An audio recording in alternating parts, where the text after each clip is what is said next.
읽겠습니다. 21장 20절에서 28절입니다. 누가복음 21장 20절에서 28절까지 읽습니다. 너희가 예루살렘이 군대들에게 애워싸이는 것을 보거든 그 멸망이 가까운 줄을 알라. 그때에 유대에 있는 자들은 산으로 도망할 것이며 성내에 있는 자들은 나갈 것이며 촌에 있는 자들은 그리로 들어가지 말지어다. 이 날들은 기록된 모든 것을 이루는 징벌의 날이니라. 그날에는 아이 벤 자들과 젖먹이들에게 화가 있으리니 이는 땅에 큰 환난과 이 백성에게 진노가 있겠음이로다. 그들이 칼날에 죽임을 당하며 모든 이방에 사로잡혀 가겠고 예루살렘은 이방인의 때가 차기까지 이방인들에게 밟히리라. 1월 성신에는 징조가 있겠고 땅에서는 민족들이 바다와 파도의 성난 소리로 인하여 혼란 중에 곤고하리라. 사람들이 세상에 임할 일을 생각하고 무서워함으로 기절하리니 이는 하늘의 권능들이 흔들리겠음이라. 그때에 사람들이 인자가 구름을 타고 능력과 큰 영광으로 오는 것을 보리라. 이런 일이 되기를 시작하거든 일어나 머리를 들라. 너희 속량이 가까웠느니라 하시더라. 아멘. 우리가 이제 어제 본문에서 멸망의 때의 그런 간접적인 그런 징조들에 관하여 소개하셨던 예수님은 이제 예루살렘이 겪게 될 직접적인 환란을 예견해주고 계십니다. 그러니까 제자들의 최초의 질문 7절이죠. 어느 때에 이런 일이 있겠으며 그때에는 어떤 징조가 있겠습니까? 했던 그 질문에 대한 그런 이제 구체적인 답을 주시고 계시는 것입니다. 예루살렘 멸망의 예언은 역사적으로 과거, 현재, 미래를 관통하여 주어집니다. 멸망의 증거가 과거나 현재나 미래나 다 흡사하기 때문이죠. 이런 유사성은 예루살렘의 멸망과 인류의 마지막 종말, 그걸 이제 원어로 파루시아라고 하는데 그 파루시아의 유사성으로 확장됩니다.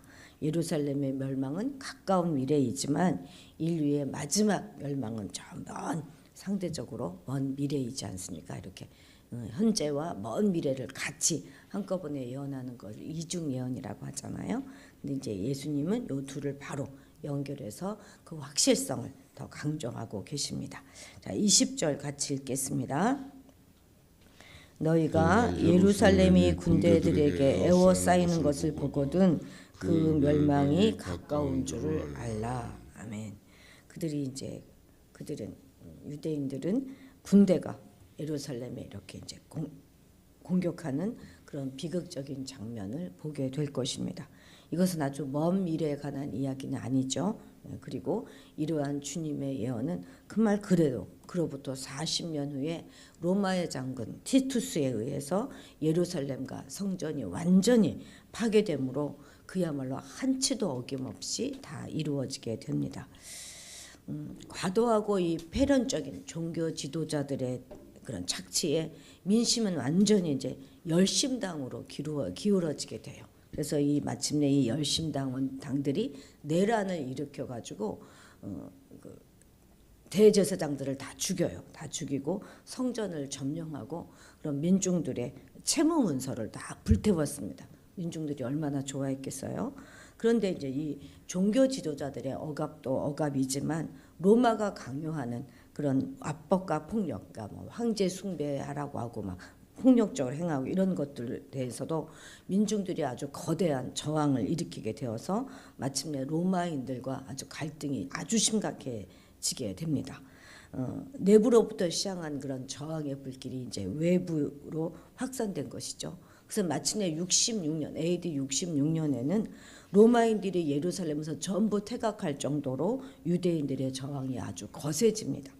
소요가 점점 팔레스타인 전 이스라엘 전역으로 이렇게 이제 확대되자 이듬해 로마는 대규모의 군대를 투입해서 다 진압했어요. 그래서 이제 유대 전역에서 있었던 모든 잔불들은 거의 다 이제 진압이 되었고 마지막 그 심장부인 예루살렘만 이제 남아 있는 그때에 68년이죠. 로마의 네로 황제가 사망하게 됩니다. 그래서 그 로마 안에 전부 정치적인 그런 아주 혼돈으로 로마가 빠져 들어가니까 그때 잠시 전쟁이 이제 멈춰요. 그러다가 그 다음 네로 황제 다음에 올라왔던 베스파니아누스 황제인가 뭐 그럴 거예요. 그 사람이 이제 일어나서 로마를 다 안정하게 된 후에 자기 아들인 티투스 장군에게 유대 지역 전쟁을 마무리하도록 명령을 내립니다. 그러면서 대규모의 군대를 지원했고 그래서 마침내 70년에 예루살렘은 멸망하게 되는 것이죠. 역사적 사실에 비추어 보면 처음 군대가 예루살렘을 이렇게 에워싼 후에 그다음에 1년 반 후에 마지막 최후의 공격이 펼쳐집니다. 그러니까 이제 그 로마의 그런 정치적인 소요 때문에 중단됐던 것이 한 1년 반 정도의 기간인 것이죠. 유대 백성에게 요 1년 반의 요 기간은 목숨을 건져야 되는 그런 시간이었습니다. 예수님께서는 유대에 있는 자들은 산으로 도망치고 예루살렘 성 안에 있는 자들은 성 밖으로 나갈 것이고 촌에 있는 자들은 성 안으로 들어가지 말라 이렇게 경고하십니다. 그런데 이런 주님의 경고는 상식적으로 볼 때는 납득하기가 어려운 경고예요. 왜냐하면 전쟁 상황이 있고 고대에서 전쟁 상황에 가장 안전한 것이 어디겠습니까? 성 안에 들어가는 것이 화를 피하는 가장 좋은 방법으로 보통은 여겨지기 때문이죠. 더군다나 예루살렘 성은 산 위에 이렇게 건설되어 있기 때문에 함부로 적군이 공격하기 어려운 난공불락의 요새입니다. 기록에 의하면 로마 군대가 예루살렘을 포위할 그 당시에 유대의 열심당원들은 예루살렘이야말로 하나님이 택하신 도성이고 성전이 하나님의 처소인 성전이 있기 때문에 가장 안전하게 보존된다 이렇게 막 주장하였습니다. 그런데 어떻게 되었습니까? 예루살렘은 함락되고 말았고 성내에 남아있었던 유대인들은 대부분 다 군대에 의해서 학살을 당하고 맙니다. 유대 역사가인 요세푸스에 의하면 이때 예루살렘 성내에서 티투스 장군에 의하여 목숨을 잃은 유대인들이 무려 110만 명이 된다고 하고 10만 명 이상이 포로로 끌려갔다 이렇게 유대 전쟁사에 기록하고 있습니다. 그런데 이때요 그리스도인들 유대인들은 다 그렇게 죽었지만 그리스도인들은 대부분 목숨을 건졌습니다. 왜 그렇습니까? 이들은 주님의 말씀을 듣고 예루살렘 성에서 나와서 대가볼리에 있는 천연 요새를 전부 다 피했기 때문입니다. 맞습니다. 오직 주님의 말씀을 따르는 그것만이 우리의 생명을 구원하는 길입니다. 세상 사람들의 눈에는 그것이 보기에 아주 어리석은 것 같이 보여도 그것이 바로 생명의 길이라는 것입니다. 반대로 세상에 보기엔 아무리 그것이 지혜로워 보인다고 하더라도 그것이 하나님의 뜻과 어긋난다면 반드시 그것은 사망과 파멸로 인도하는 길이라는 사실을 우리는 잊지 말아야 하겠습니다. 그래서 우리는 세상의 흐름에 무조건 따를 것이 아니라 이를 먼저 말씀에 비추어 보는 그런 자세를 가져야 하겠습니다. 그리고 아무리 그것이 지혜롭고 바른 길처럼 보인다 할지라도 말씀과 진리에 어긋난다면 단호하게 그것을 버리고 오직 말씀만 따라야 하겠습니다. 그래서 세상 사람들과 같이 멸망의 넓은 길로 가다가 함께 다 멸망해버리는 그런 어리석은 자들이 아니라 진리의 좁은 길을 감으로써 마침내 구원과 영광을 얻는 그런 지혜로운 우리 하늘의 백성이 되시기를 바랍니다. 22절도 읽겠습니다. 22절입니다. 이 날들은 기록된 모든 것을 이루는 징벌의 날이니라. 아멘. 여기서 기록된 모든 것이다 이런 말은 이스라엘을 심판하시라 하는 하나님의 말씀, 그러니까 예루살렘 멸망에 대한 성경의 예언들을 모든 예언들을 가리키는 말입니다. 그러니까 이방의 군대에 의해서 예루살렘이 멸망되는 그날은 지금까지 기록된 모든 심판의 말씀들이 다 이루어지는 심판의 날이다 하는 것입니다. 예수님은 이 날을 징벌의 날이다 이렇게 규정하고 계시죠. 로마가 징벌하지만 그렇지만 징벌의 주체는 하나님이십니다. 우리는 이러한 주님의 말씀을 통하여서 하나님의 심판은 잠시 유예될 수 있어요. 지체될 수는 있지만 결코 취소되지는 않는다 하는 것을 분명하게 발견할 수 있습니다. 예루살렘 멸망이 오롯이 성취되었듯이 세상의 종말 또한 그렇게 될 것입니다. 성경에 보면 하나님께서는 구약의 이스라엘 백성들에게 정말 당신을 버리고 악을 행할 때에 멸망의 심판을 반드시 당하게 된다, 추노하게 여러 차례 경고하셨습니다. 그럼에도 불구하고 이스라엘 백성들은 오히려 거짓 선지자들의 말을 따라갔고 우상을 섬기면서 죄악의 길로 달려가는 것을 마다하지 않았어요.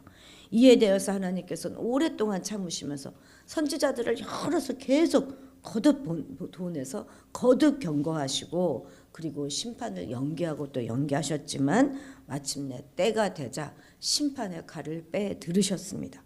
당시 잔인하기로 가장 소문이 났었던 아수르와 바벨론에 통해서 이스라엘과 유다가 무시무시한 그런 심판을 받게 되었던 것이죠. 그런데 불행한 일은 이후 주님의 그 당시에도 이런 이스라엘 백성들의 패역한 모습은 전혀 변하지 않았다는 것입니다. 주님의 거듭된 경고에도 불구하고 계속해서 악을 행하면서 메시아이신 주님마저도 십자가에 못 박아 죽이는 그런 악행을 저지르고 말았어요. 그리고 이제 40년이 지난 후에 이에 대한 하나님의 준엄한 심판은 결국 시행되고 말았습니다. 그래서 역사가 보여주는 대로 로마의 군대에 의해서 그들이 그렇게 믿었던 예루살렘과 성전이 완전히 폐허가 되고 만 것입니다. 말하자면 하나님의 진노의 그릇이 완전히 차기까지 잠잠한 것 같지만 때가 되면 한치의 오차도 없이 세상을 향해 쏟아 부어지게 되는 것입니다. 죄에 대한 회개 없이 계속적으로 범죄하는 것은 스스로 더 큰 진노의 숯불을 머리에 쌓는 것과 똑같습니다. 그렇기 때문에 우리는 말씀을 통해서 하나님의 심판이 얼마나 정확히 이루어지는가 하는 것을 보면서 죄악을 행하지 말아야 하겠습니다. 일단 시작된 하나님의 심판은 그 누구도 취소할 수 없을 뿐만 아니라 그 누구도 그 심판을 막거나 벗어날 수 없다는 것, 우린 다시 한번 기억해야 하겠습니다. 24절 읽겠습니다. 그들이 칼날의 죽임을 당하며 모든 이방에 사로잡혀 가겠고 예루살렘은 이방인의 때가 차기까지 이방인들에게 밝히리라. 아멘.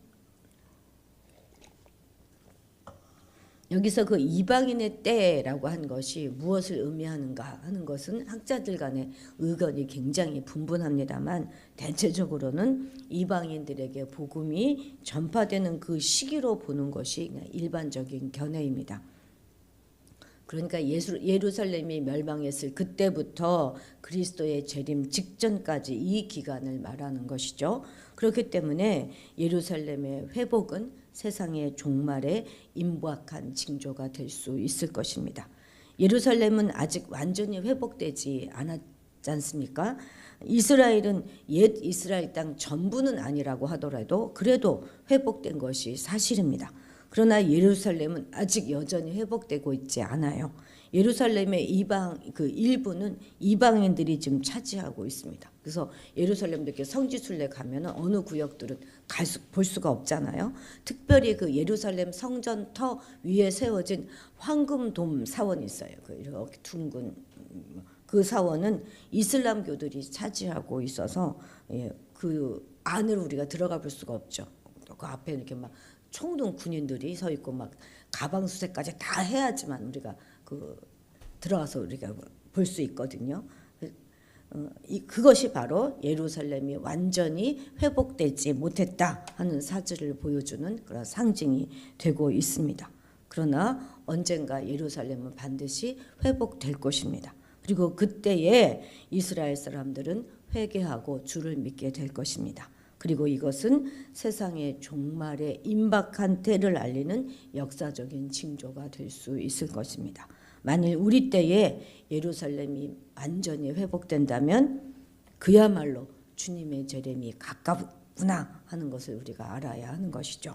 우리는 재림의 때 그것을 정확히 알 수는 없지만 이러한 역사 속에서 일어나는 그런 사건을 통해서 그때에 임박한 시점은 우리가 알 수 있는 것이죠. 그렇습니다.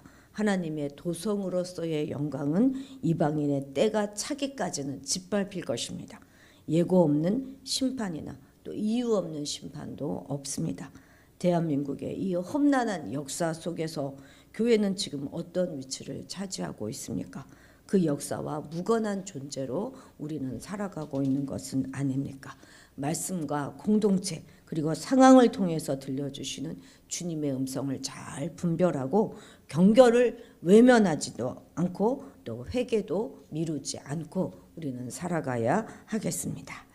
27절 28절 같이 읽겠습니다. 그때에 사람들이 인자가 구름을 타고 능력과 큰 영광으로 오는 것을 보리라. 이런 일이 되기를 시작하거든 일어나 머리를 들라. 너희 속량이 가까웠느니라 하시더라. 아멘. 하늘과 땅에 무서운 사건과 징조들이 일어나는 것을 보거든 일어나 머리를 들라 하는 것이죠. 여기서 일어나 머리를 들라 하는 것은 오직 누가만의 아주 기록한 독특한 표현인데요. 이는 눈을 들어서 다가올 미래를 바라봐라 하는 것입니다. 그리하여 곧 권능으로 임할 예수 그리스도의 영광을 바라보면서 소망과 용기를 가지고 기뻐하라 이렇게 말씀하시는 것입니다. 환난 중에 인내하며 믿음을 지킨 그런 성도들에게 성전 멸망의 그 날은 구원의 날이 되는 것입니다. 왜냐하면 메시아를 죽인 성전의 멸망은 예수께서 참 메시아 인자이셨음을 입증하는 것이기 때문입니다. 그러니 이런 일이 시작되면 두려워할 것이 아니라 일어나 머리를 들며 우리의 속량, 우리의 구원을 확신해야 하는 것이죠. 예수님은 이미 십자가와 부활 그리고 예루살렘의 심판 이런 것들을 통해서 세상의 진정한 구주이시고 왕이시며 심판자이심을 온 천하에 드러내셨습니다. 우리 주님은 올라가신 그대로 다시 오실 것입니다. 올라가심은 얼마 후에 제자들에게 실제적인 증거가 되고 다시 오심은 확실한 약속이 될 것입니다. 파루시아의 때 인자의 권능과 영광이 모든 것을 압도하게 될 것입니다. 처음 성육신의 오심은 겸손한 왕으로 오신 것이지만 마지막 인자의 도래는 큰 영광 중에 펼쳐질 것입니다. 그리고 그 영광스러운 광경을 우리 모두가 똑똑히 목도하게 될 것입니다. 그렇기 때문에 우리는 세상이 혼란과 어둠으로 가득 찰 때 그 속에서 어둠이 아니라 밝은 소망을 볼 수 있어야 하겠습니다. 그래서 세상 사람들과 똑같이 두려움과 절망에 빠져서 마음 내키는 대로 살아가는 것이 아니라 신령한 축복과 은혜를 가지고 오실 그 주님의 영광을 바라보면서 힘차게 일어나야 하겠습니다. 오늘 하루도 우리는 머리를 들고 당당한 하루를 사시기를 축복합니다. 기도하시겠습니다. 역사적인 사실을 통해서 하나님의 심판은 지연되는 것처럼 보일지라도 반드시 이루어짐을 확인하게 하심을 감사드립니다. 진노의 그릇이 차기까지 잠잠한 것 같지만 한치의 오차도 없이 세상을 향해 쏟아질 하나님의 진노를 기억하며 두려움으로 바라볼 수 있게 도와주옵소서. 죄에 대한 회개 없이 계속적으로 범죄하는 것은 진노의 숯불을 머리에 쌓고 있는 것임을 다시 한번 기억하면서 죄는 모양이라도 버리는 우리가 되게 도와주옵소서.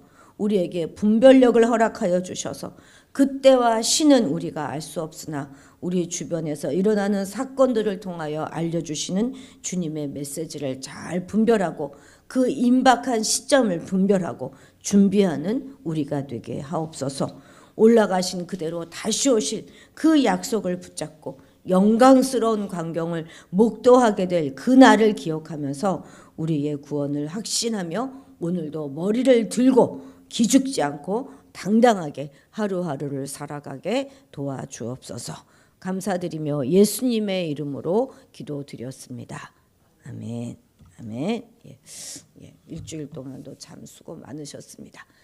오늘은 주위의 이웃과 친지들의 이름을 불러가며 기도하시고 우리나라를 위하여 기도하겠습니다. 그리고 주일 예배를 위하여 꼭 기도해 주십시오.